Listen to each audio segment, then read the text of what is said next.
यहाँ जी भर जियो। शाहरुख, कितना अच्छा लग रहा है मुझे आपसे मिलके अभी। मुझे भी बहुत अच्छा लग रहा है, लेकिन आपकी जब मैंने हिंदी सुनी बैक स्टेज से तो मैं डर गया। क्यों? क्यों व्यक्तित्व, अस्तित्व एंड परिवर्तन। अरे सब संपूर्ण भाषा में आप बात कर लेते हो। संपूर्ण भाषा में, ओके। अच्छा ऐसी कोई बात तो है नहीं जो मैं आपके बारे में जानता नहीं? नहीं, बहुत सारी बातें हैं शायद। मेरे पास भी दो चार बातें ऐसी हैं जो मैं बताना नहीं चाहूंगा, जो आपके बारे में मैं जानता हूं, तो be careful what you ask. हम लोगों ने बहुत, एक्चुअली मेरे सबसे ज्यादा को एक्टर रहे हैं वो अनुपम ही रहे हैं। एक्चुअली मैं काउंट कर रहा था।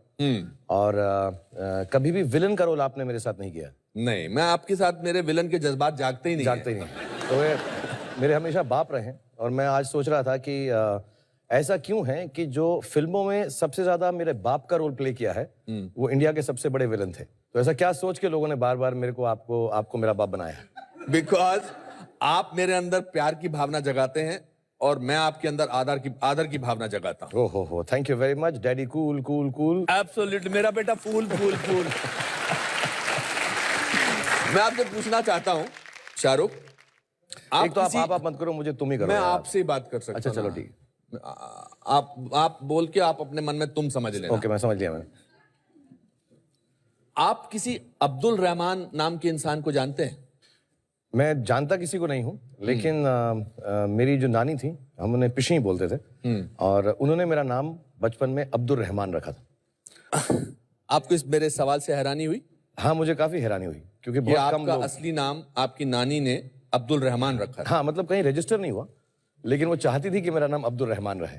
और तो मुझे अजीब सा लगा। अभी आप सोचो, Baazigar starring Abdul Rahman in an age, वो जमता नहीं कुछ। तो Shahrukh Khan in an age Baazigar better sound करता है। अच्छा, बिल्कुल बिल्कुल। शाहरुख खान किसने रखा था फिर आपका नाम? चेंज कैसे हुआ? मेरे फादर ने रखा, मेरे पिताजी ने। उन्होंने मेरी बहन का नाम लाला रुख, जो बहुत बड़ी पोयम पे बेस्ड है। Absolutely. और उनके पास एक घोड़ी थी, उसका नाम भी लाला रुख था। वो घोड़े कलेक्ट करते थे तब। तो उन्हें ऐसा लगा उनका नाम लाला रुख होना चाहिए और मेरा Shahrukh, which means Prince like face. तो मैं मजाक से बोलता हूँ प्रिंस चार्ल्स लाइक फेस, क्योंकि नाक मेरी बड़ी है। नहीं, आपका चेहरा तो राजकुमार जैसा है, बिल्कुल। बट मेरी नानी ने अब्दुल रहमान रखा था। और जब मैं थोड़ा सा बड़ा हुआ तो मेरी जो कजन्स हैं वो छेड़ते भी थे, गाना गाते थे कि जब तेरी शादी होगी तो हम ये गाना गाएंगे, अब्दुल रहमान की मैं अब्दुल रहमनिया। कोई पुराना गाना था। So I am glad, but having said that, जितने भी लोगों का नाम अब्दुल रहमान है, बहुत अच्छा नाम है। और वो अपना नाम शाहरुख खान रख नहीं नहीं नहीं, तो उनकी लाइफ में कुछ भी हो सकता है। नहीं, ऐसा नहीं है। शाहरुख खान एक ही रहने दो तो बेहतर है यार। एक ही है? हाँ, ऐसे रखते हैं, एक ही रखते हैं। अनुपम खेर भी एक ही है बस। There is no other one called Anupam Kher and Shahrukh Khan, बस। एब्सोल्युटली।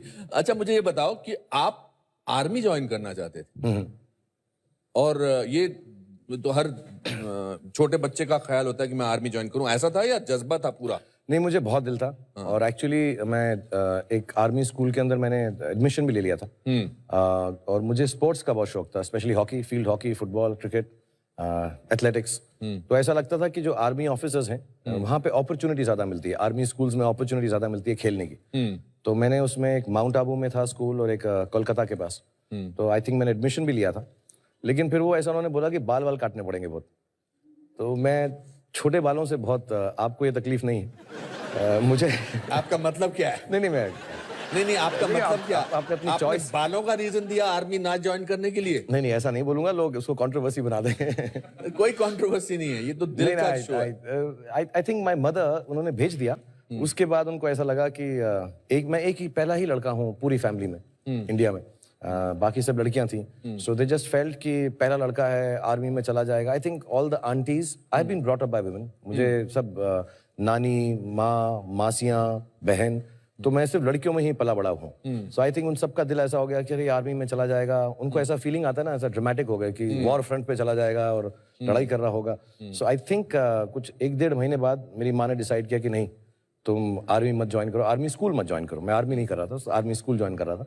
और यहीं दिल्ली में रहा हमारे पास। और मेरी टिल द एज ऑफ 5 साल की उम्र तक या 6 साल की उम्र तक, क्योंकि हमारी माँ की फैमिली में कोई लड़का नहीं था, तो मुझे मेरी नानी ने अडॉप्ट कर लिया था। तभी नाम अब्दुल रहमान रखा था। तो मेरी माँ को तब ऐसा बड़ा दिल था, उन्होंने कहा हाँ हम और कर लेंगे, ये रख लो। बट आई थिंक 5-6 साल में बैंगलोर में रहा, बैंगलोर में। और फिर आई थिंक मेरी माँ का दिल चेंज हो गया, उन्होंने कहा वापस करो मेरा लड़का, दूसरा वाला हो नहीं रहा हमसे। तो आई थिंक वापस ले आए मुझको। एंड बट मेरे साथ सबका बहुत लगाव है, जितनी भी औरतें हैं हमारी फैमिली में, बहुत औरतें हैं माशाल्लाह, तो वो सबका बहुत लगाव है। एंड आई थिंक उन सबका दिल ऐसा आ गया कि नहीं नहीं आर्मी मत करो, इसको पढ़ लिख के इंजीनियर बनाओ।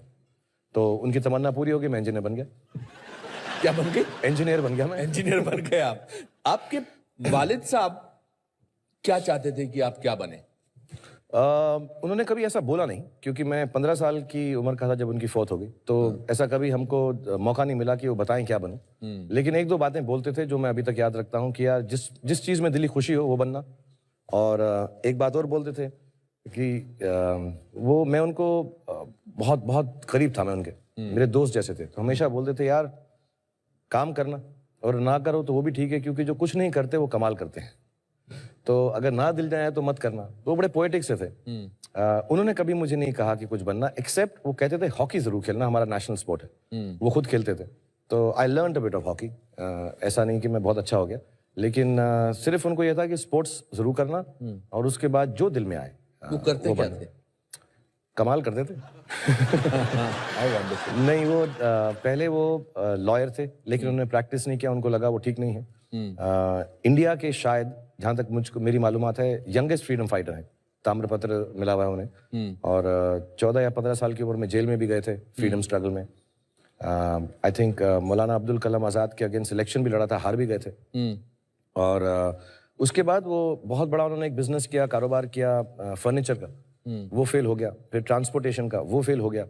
फिर उसके बाद रेस्टोरेंट का, वो फेल हो गया। फिर आखिर में फ्रीडम फाइटर्स को एक छोटी सी कियोस्क दी जाती थी विलिंगडन हॉस्पिटल के पीछे दिल्ली में, छोटा सा। कहाँ पे? तो विलिंगडन हॉस्पिटल दिल्ली में। हाँ। तो वो छोटे से कियोस्क में चाय बनाकर बेचते थे, और वो MA LLB थे, बहुत पढ़े लिखे थे, और मैं जो कुछ भी हूँ उनसे ही सीखा हूँ। और उन्होंने ना पॉलिटिक्स ज्वाइन की, ना कोई फ़ायदा उठाया अपने फ्रीडम फाइटर होने का, बहुत ऑनेस्ट थे। और आखिर दिनों में उन्होंने नेशनल स्कूल ऑफ ड्रामा में उसकी मेस भी चलाते थे। मैं आपको पूछने वाला था कि मुझे जब पता लगा कि आपके वालिद, आपके father national school of drama में कैंटीन चलाते थे या मेस चलाते थे, तो I was very surprise, because I think मैंने ज्वाइन किया 75-78 से, और वो 74 तक वहां पर थे जी। और आप ये सारे एक्टर्स को वहां मिलते रहते थे? एक्चुअली कुछ अजीब सा रीजन है कि मैं एक्टर बन गया। मुझे लगता नहीं था मैं एक्टर बनूंगा, या ऐसी कोई सोच नहीं थी, फैमिली में कोई नहीं था कि एक्टिंग करेंगे। लेकिन मुझे लगता है वो फॉर्मेटिव ईयर्स थे। मैं सेंट कोलंबस स्कूल में पढ़ता था, जो गोल मार्केट में था, और मैं मॉडर्न स्कूल में 12 खंबा रोड में अपनी बहन को लेने आता था। उनका स्कूल 3:30-4 बजे खत्म होता था। तो वो वक्फा जो था 1 बजे से 4 बजे, मैं आके नेशनल स्कूल ऑफ ड्रामा में बैठता था।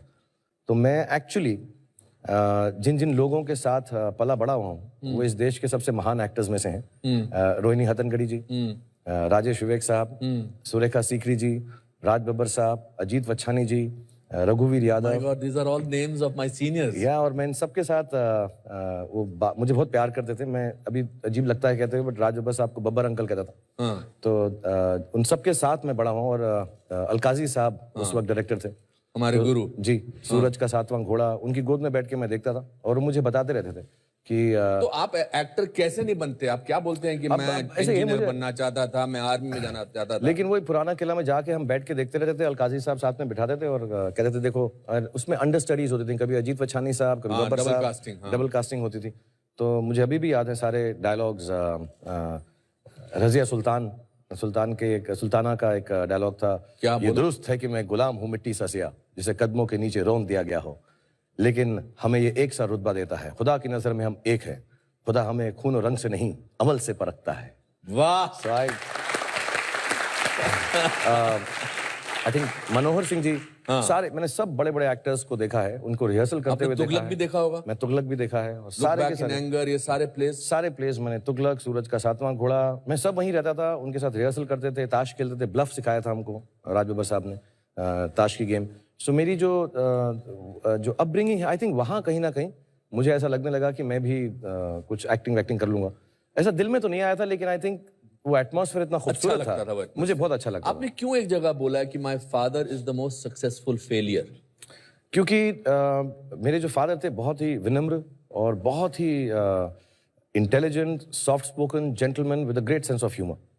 और क्योंकि बहुत अर्ली उम्र में मुझसे उनका साथ छूट गया, 15 साल की उम्र में। तो What's आपका लास्ट विजुअल अपने पापा का क्या है? लास्ट विजुअल बहुत सैड सा है।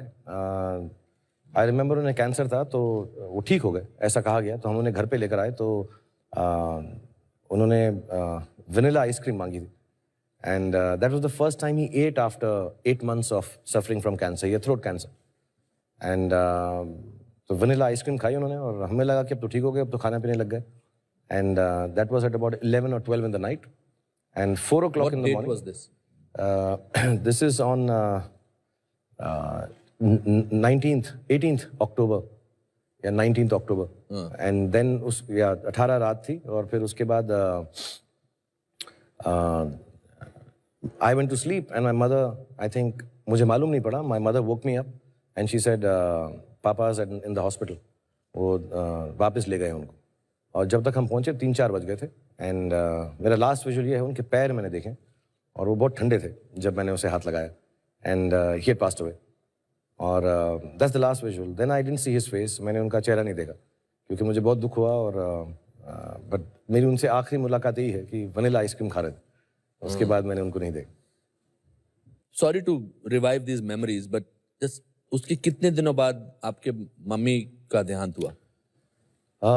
He expired in 81, mother expired, उनका देहांत हुआ 1991 में, 10 साल बाद।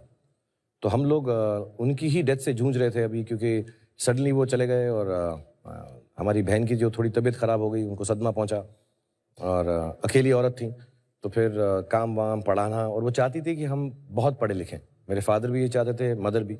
तो मुझे उनकी फौत के बाद मालूम पड़ा कि उन्होंने कितने लोगों से कर्जे लिए, कितनी मेहनत की, कि मैं और मेरी बहन जो है, मेरी बहन भी MLLB है, मैं खुद मास्टर्स हूँ, मैंने डिग्री नहीं ख़त्म की लेकिन मैस कम्युनिकेशन से।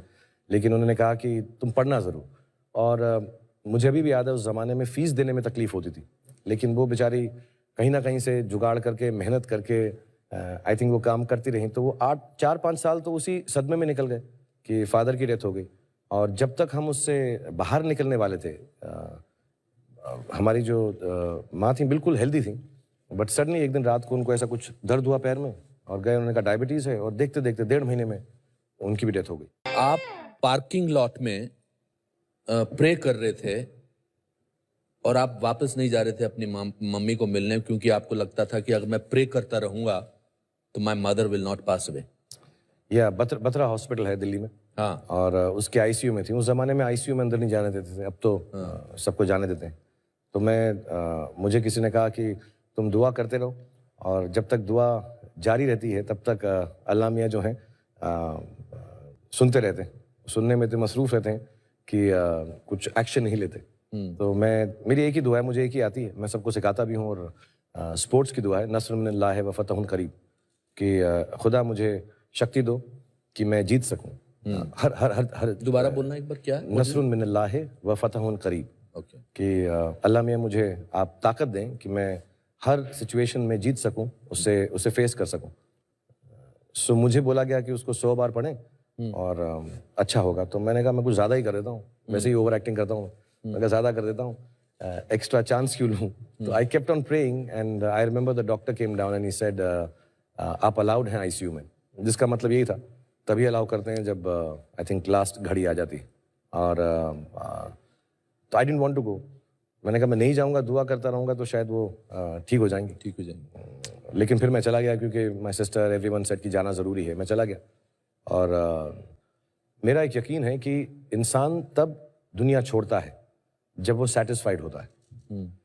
In the moment of accident, जो भी मौके से आदमी जाता है, क्योंकि अगर ऐसा ना हो तो माँ बाप अपने बच्चों को छोड़कर नहीं जाएंगे। क्योंकि मुझसे आज अगर कोई बोले कि अपने बच्चों को छोड़ के जाओ, तो मैं नहीं यार, ऐसा हो ही नहीं सकता। अनलेस मैं बिल्कुल सेटिस्फाइड हूँ कि वो ठीक हो जाएंगे, सब उनका ध्यान रखा जाएगा। तो मुझे ऐसा लगता है, मेरी एक थ्योरी है कि इंसान इस दुनिया को तभी छोड़ता है जब वो एकदम सेटिस्फाइड हो, खुश हो, ये हाँ अभी ठीक है, मैं जा सकता हूँ, बाकी सब संभल जाएगा।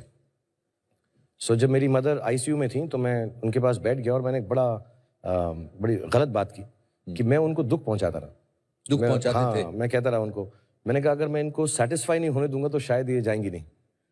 तो मैं उनके पास बैठ के ऐसी बातें करता रहा कि देखो अगर आप चले जाएंगी तो मैं अपनी बहन का ख्याल नहीं रखूंगा, मैं पढ़ूंगा नहीं, मैं काम नहीं करूंगा, ऐसी स्टूपिड बातें करता रहा। तो मैं ऐसी छोटी छोटी बातें करता रहा उनको कि आप कि उनको तकलीफ पहुंचे कि यार अभी मैं सेटिस्फाइड नहीं हो Satisfied सकती, मैं जाऊंगी नहीं। तो मैं जाऊंगी नहीं। और वो मॉनिटर होता है, वो पू पू पू पू पू पू करता रहता है ऐसा करके। And I think they don't declare you dead till your heart stops and your brain stops. तो वो कभी कभी ऐसा 250 पे जाता था, फिर 5 पे आ जाता था, 250 पे जाता था। जब 250 पे जाता लगता कि यार डिससेटिस्फाई हो गई। बट आई थिंक ये सब बिलीफ होते हैं बचपने के। उनको जाना ही था और शायद वो सेटिस्फाइड थी कि मैं अपनी बहन का भी ख्याल रखूंगा, जिंदगी में ठीक ठाक कर लूंगा। तो God knows better and mother knows the best. आप इसीलिए मैंने सुना है कि आप बहुत आयरन पजामा पहनते हैं जिसको बहुत प्रेस किया हो, क्योंकि आपका ख्याल ये है कि अगर सपना आए तो जिसका भी अच्छा सपना आए तो उससे अच्छे कपड़ों में मिले आप। नहीं, आयन पजामा नहीं पहनता, पजामा डेथ बिफोर पजामा। हाँ जी, पजामा नहीं कभी नहीं पजामा पहनते। कभी नहीं क्या पहनता। पहन के सोते हैं आप? मैं शॉर्ट्स पहन